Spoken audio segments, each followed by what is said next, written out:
کیونکہ وقت بھی زیادہ ہو رہا ہے اور قافلہ کورس والے اسلام بھائی یہاں آئے ہوئے کراچی سے، اور صبح انشاءاللہ ان کو تہجد میں اٹھنا ہے 4:30 بجے، تو نیند بھی کرنی ہے نا، تو صبح درجہ بھی انشاءاللہ چند مدنی پھول عرض کروں گا اور توجہ کے ساتھ سنیں گے تو انشاءاللہ اس کی بڑی برکتیں ملیں گے انشاءاللہ۔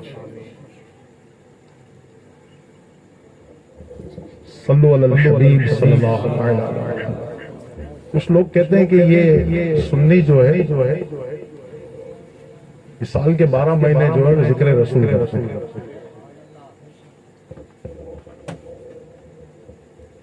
یا رسول اللہ کا نعرہ لگا اس لیے یہ ہو گیا نا، سنیوں کا عقیدہ ہے، سنیوں کا ایمان ہے، سنیوں کی یہ نعرہ جان ہے، ٹھیک ہے؟ ہاں، کوئی نہیں مانتا نا اس کے آگے یا رسول اللہ کا نعرہ لگا، اس کا پیو بھی مانے گا۔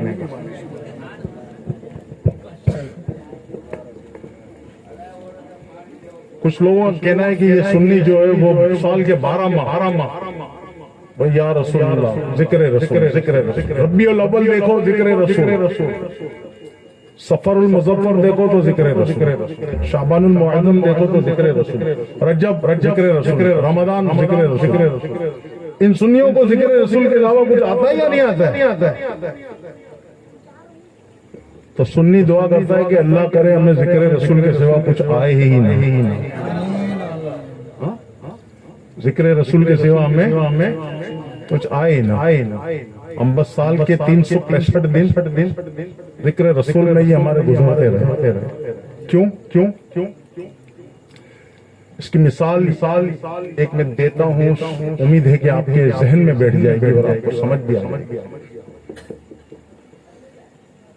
آپ کے صحن میں اگر کوئی درخت ہو، کوئی پودا ہو، تو پودے کی پرورش کیسے ہوتی ہے؟ اگر پودے کو تیل ڈالیں گے تو اس کی پرورش ہوگی، گھی ڈالیں گے تو پرورش ہوگی، سرسوں کا تیل، کھوپرے کا تیل، آملے کا تیل، پرورش ہوگی یا نہیں ہوگی؟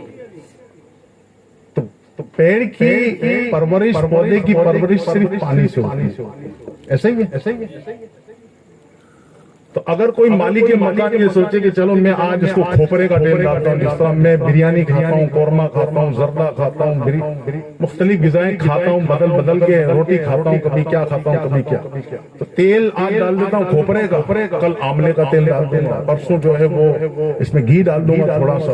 بتائیے مجھے کیا اس پیڑ کی سیرابی ہوگی؟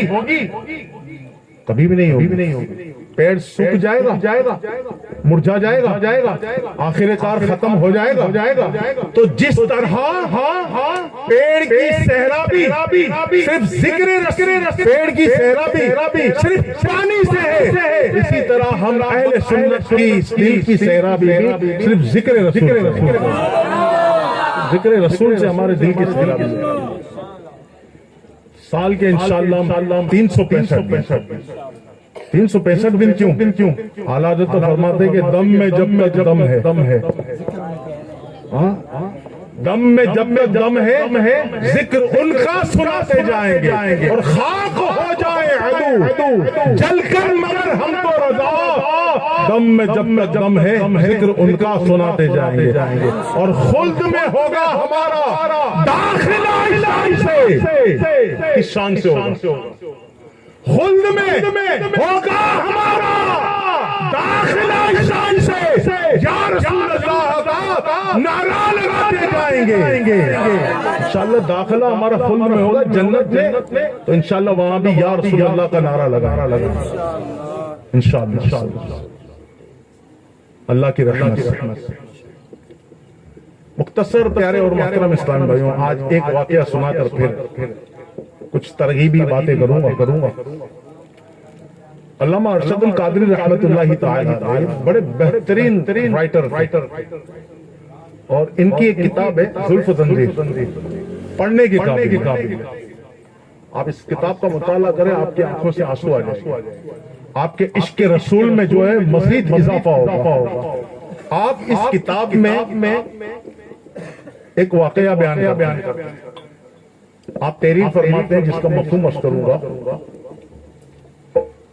کہ ایک یہودی تھا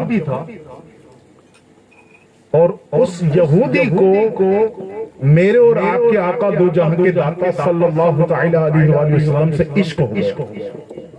یہودی عشق ہو گیا اور وہ میرے آقا علیہ السلام کے دیدار کے لیے یہ مسجد نبوی شریف کے دور جا کے کھڑا ہو جاتا کہ آقا علیہ السلام تشریف لائیں گے تو میں ان کا دیدار کروں گا. مسلمانوں کے نبی تشریف لائیں گے میں ان کو دیکھوں گا. تو بس آقا علیہ السلام کا دیدار کرتا اور اپنے دل کی پیاس کو بجھاتا, اپنے دل کی پیاس کو جو ہے وہ ٹھنڈا کرتا. اسی طرح دن گزرتے گئے. آخر کار عشق نے ایسی آگ سلگائی اس کے دل کے اندر کہ وہ عشق نبی میں گھائل ہو کر بیمار ہو. ایسا بیمار ہوا کہ والد نے اس وقت کے بڑے بڑے طبیبوں کو, بڑے بڑے حکیموں کو بڑا اس کا علاج کروایا, لیکن اس کا مرض جو ہے وہ ٹھیک نہیں ہو رہا. باپ پریشان ہے کہ میں اس کو کہاں لے جاؤں کہ اس کی بیماری پتہ نہیں چل رہی کہ اس کی بیماری کیا ہے. حکیم و طبیب وہ کہہ رہے کہ اس کو کوئی بیماری نہیں ہے, اور اس کی بیماری کا بھی کوئی علاج ہے کیا؟ وہ بھی سرکار سے جسے عشق ہو جائے, سرکار سے جسے عشق ہو جائے دنیا کی کوئی دوا اس پر کارگر نہیں کر سکتی. تو اسے تو سرکار سے عشق ہو گیا تھا. آخر کار ایک وقت ایسا آیا کہ بس آج اس کی زندگی کا آخری دن, دنیا سے رخصت ہونے والا, دنیا سے جانے والا. اب باپ نے جب ایک کیفیت کو دیکھا کہ شاید اب یہ اس کا بچنا مشکل ہے, اب یہ بچے گا نہیں, تو باپ اس کے قریب گیا اور کہا کہ بیٹا تمہاری کوئی آخری خواہش ہے؟ تو جب اس کے کانوں میں یہ آواز آئی آخری خواہش ہے تو اس کی آنکھیں کھل گئی اور باپ سے کہنے لگا کہ ابا جان میری آخری خواہش تو ہے, لیکن آپ کو بتاتے ہوئے مجھے ڈر لگتا ہے. آپ کو بتاتے ہوئے ڈر لگ رہا ہے. باپ نے کہا کہ بیٹا بے درگ ہو کر تم بات کرو, جو تمہارے دل کی آخری خواہش ہے تم بے خوف ہو کر کرو. میں تمہارا باپ ہوں, تمہاری آخری خواہش کو پورا کروں گا. بیٹا بے خوف ہو کر تمہاری آخری خواہش کا اظہار کرو, تمہاری آخری خواہش کیا ہے. تو اس نے ڈرتے اپنے باپ سے آخری خواہش سنے, اس کی خواہش کیا. وہ کہتا ہے کہ ابا جان میری آخری خواہش یہ ہے کہ میں دنیا سے رخصت ہو رہا ہوں, دنیا سے جا رہا ہوں. تو میری خواہش ہے کہ میں دنیا سے جاتے جاتے مسلمانوں کے نبی محمد صلی اللہ علیہ وسلم کی زیارت کروں. مسلمانوں کے نبی محمد صلی اللہ علیہ وسلم کی میں زیارت کرنا چاہتا ہوں. کیا یہ خواہش میری پوری کر سکتے؟ جب باپ نے اس خواہش کو سنا تو آگ بگولا, غصے سے اس کا چہرہ پیلا ہو گیا, لیکن فوراً ہی اپنے غصے کو اس نے قابو پایا اور کہنے لگا کہ بیٹا تمہاری آخری خواہش تم دنیا سے جا رہے ہو تو میں نہ چاہتے ہوئے بھی تمہاری آخری خواہش کو پوری کروں گا. اب یہ مسجد نبوی شریف کی طرف اپنے قدموں کو اٹھا کر اس کا باپ پہنچا اور دروازے کے باہر سے آواز دیتا, میں مسلمانوں کے نبی محمد صلی اللہ علیہ وسلم سے ملنا چاہتا ہوں, میرا پیغام کوئی انہیں پہنچا دے. تو میرے آقا علیہ السلام نے جب ان کی بات, اس کی آواز کو سنا تو باہر تشریف لائے. چند صحابہ اکرام علیہم رضوان بھی باہر آ گئے اور فرمایا کہ کہو تمہیں کیا کام ہے؟ میں مسلمانوں کے نبی سے ملنا چاہتا ہوں. میں ہی ہوں, کہیں کیا کام. پھر وہ عرض کرتا ہے کہ میں یہودی ہوں اور میرا بیٹا بھی یہودی ہے، لیکن اس کے دل میں آپ کا عشق ہو گیا، آپ سے وہ پیار کرتا ہے، آپ سے محبت ہو گئی، لیکن اسی محبت نے اسے گھائل کر دیا۔ اب اس کا آخری وقت ہے، وہ دنیا سے جا رہا ہے، اور اس کی خواہش جب میں نے پوچھی تو کہا کہ میں مسلمانوں کے نبی کی زیارت کرنا چاہتا ہوں۔ تو میں اس لیے آپ کے پاس آیا ہوں کہ آپ اپنے اس عاشق کو اپنی زیارت سے نوازیں۔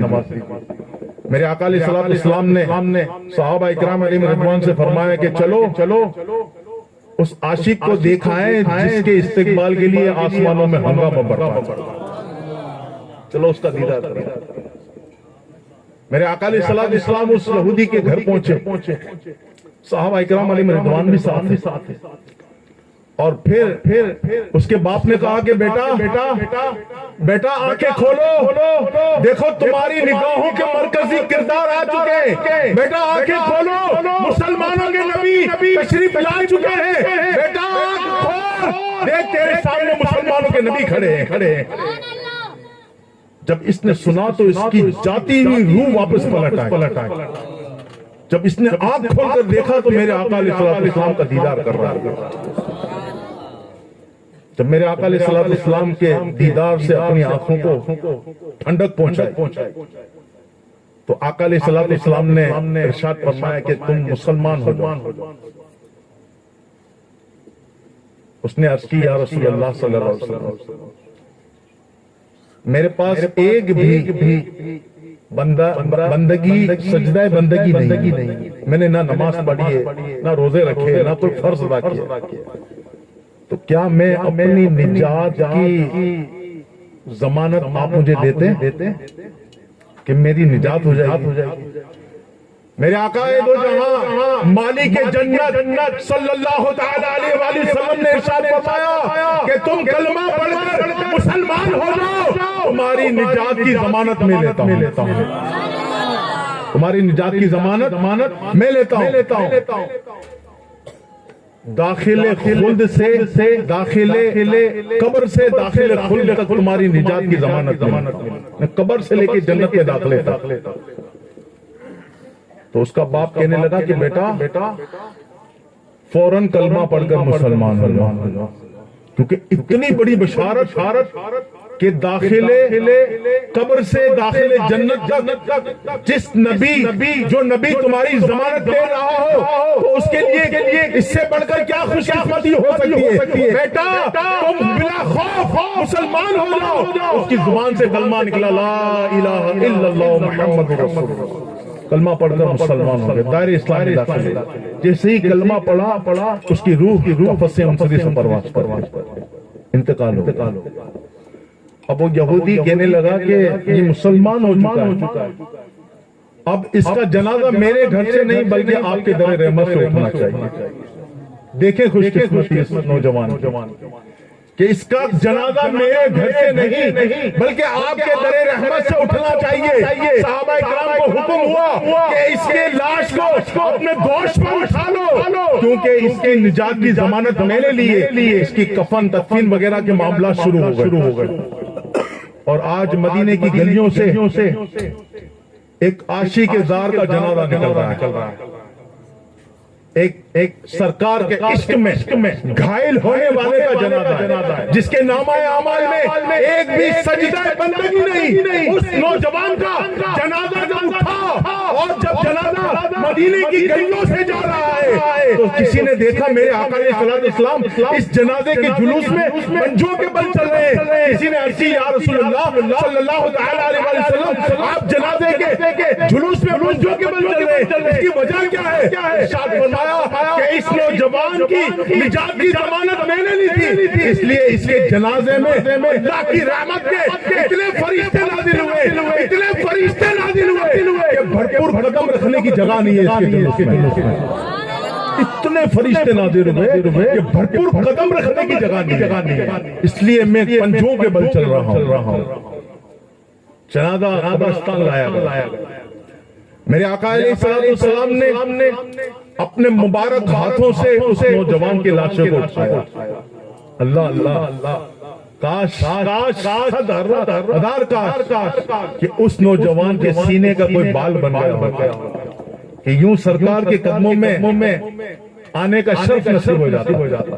میرے آقا علیہ السلام نے اس اپنے عاشق دار کا لاشا مبارکہ کو اٹھایا, قبر میں خود داخل ہوئے, چہرے مبارک کی طرف سے کفن کو ہٹایا گیا. پھر میرے آقا علیہ السلام جب قبر سے باہر تشریف لائے تو آپ پسینہ پسینہ ہو گئے.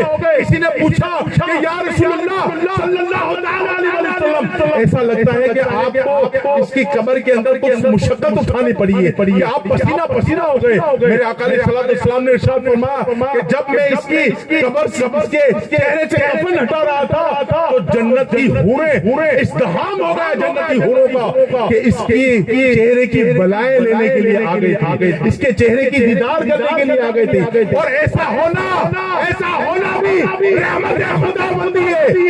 کیونکہ میں پسینہ پسینہ ہو جاؤں اور میرے پسینے کے چند قطرے اس کے کفن پر پڑ جائے.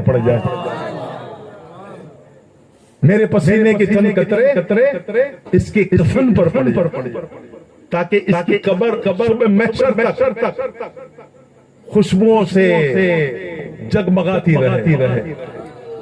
پیارے اسلامی بھائیوں, یہ ایک واقعہ لیکن دیکھیں کہ اس نوجوان کو سرکار علیہ السلام کے عشق نے کہاں سے کہاں پہنچا دیا. نامہ اعمال میں بندگی نہیں, رب کو سجدہ نہیں کیا, رب کی کوئی بندگی نہیں کی, روزے نہیں رکھے, نیک اعمال نہیں کیے, نیک کام نہیں کیے, لیکن سرکار سے عشق نے اس نوجوان کو جنتی دلہا بنا دیا, جنت کا دلہا بنا دیا. تو آج عشق کا دعویٰ تو ہم بھی کرتے ہیں نا, غلام ہے رسول کے غلام, غلامی رسول میں موت بھی قبول, جو نہ ہو اس کے مصطفیٰ تو زندگی فضول ہے. لیکن ہمارا یہ نعرہ اگر ہم دیکھیں نا تو معذرت کے ساتھ زبان کی نوٹ مسلمان عشق کا دعویٰ کرتا ہے, لیکن کیا اپنے چہرے سے عشق کا اظہار ہوتا ہے, اپنے عمل سے عشق کا اظہار ہوتا ہے, اپنے وضاحت سے عشق کا اظہار ہوتا ہے. ہم عشق کا دعویٰ تو کرتے ہیں, لیکن کیا ہماری بول چال, کیا عشق مصطفیٰ میں ہمارا اٹھنا, کیا عشق مصطفیٰ میں ہمارا چلنا, کیا عشق مصطفیٰ میں ہمارا کھانا, کیا عشق مصطفیٰ میں ہمارا دیکھنا, کیا عشق مصطفیٰ میں ہمارا سننا, کیا عشق مصطفیٰ میں. پیارے اسلامی بھائیوں, ہم اپنی زندگی کے ایام کو دیکھیں تو یہ بالکل الٹ ہے. شیطانی کاموں والے ہیں, شیطانی کاموں میں لگے ہوئے. شیطان جس طرح ہمیں چاہتا ہے اس طرح بکری کی طرح کان پکڑ کر ہمیں لیے گھومتا ہے. اور دعویٰ کیا ہے کہ ہم عاشق رسول ہیں, عشق کا دعویٰ کرتے ہیں. ارے عشق کا دعویٰ کرنے والا تیرے چہرے پر سرکار علیہ السلام کی مبارک سنت کیوں نظر نہیں آتی. تو نمازوں سے کیوں غافل ہے, نمازوں سے تو نے اپنے آپ کو کیوں دور رکھا ہے.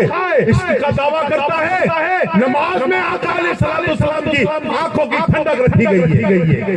نماز پڑھ کر آقا علیہ السلام کی آنکھوں کو ٹھنڈک پہنچا. عشق کا دعویٰ کرتا. آئیے, اگر عشق کا جام پینا ہے, عشق کا حقیقی معنوں میں عاشق بننا ہے, حقیقی معنوں میں اگر ہم چاہتے ہیں کہ عاشق رسول بننا ہے, ہمارے چہرے سے, ہمارے لباس سے, ہماری وضاحت سے, ہماری بول چال سے, ہمارے کھانے سے, چلنے سے, پھرنے سے, والدین کی خدمت کرنے سے, یہ سب کچھ اگر چاہیے, الحمدللہ ثم الحمدللہ, اس دور فتن کے اندر دعوت اسلامی کا مدنی ماحول ہے, دعوت اسلامی کا دینی ماحول ہے کہ الحمدللہ اس دینی ماحول کے اندر عشق رسول کے جام بھر کے پلائے جاتے ہیں. اب دیکھیں نا, یہ قریباً 76 کے قریب اسلامی بھائی دعوت اسلامی والے, اور انہوں نے 2 دن 4 دن 6 دن ہفتہ 15 دن 2 مہینے 3 مہینے 4 مہینے 6 مہینے کے لیے نہیں بلکہ 1 سال کے لیے یہ سفر نکلے ہوئے. 1 سال کے لیے 12 مہینے کے لیے یہ عاشقان رسول سفر پہ نکلے ہوئے کہ جس طرح ہمیں سنتوں سے محبت ہے, ہمیں سنتوں سے پیار ہے, جس طرح ہم سنتوں پر عمل کرتے ہیں, اس طرح کریا شہر گاؤں نگر جا کر مسلمانوں کو سرکار علیہ السلام کی سنتوں کی دعوت دیں، سنتوں پر عمل کی ترغیب دلائیں، یہ مسلمان الحمدللہ نوشہرہ فیروز میں آپ کی خدمت میں حاضر ہو. یہ اسی لیے آئے کہ یہاں کے لوگوں کو ہم جو ہے سرکار علیہ السلام کی عشق کے جام پلائیں، محبتوں کے جام پلائیں، پیار کے جام پلائیں.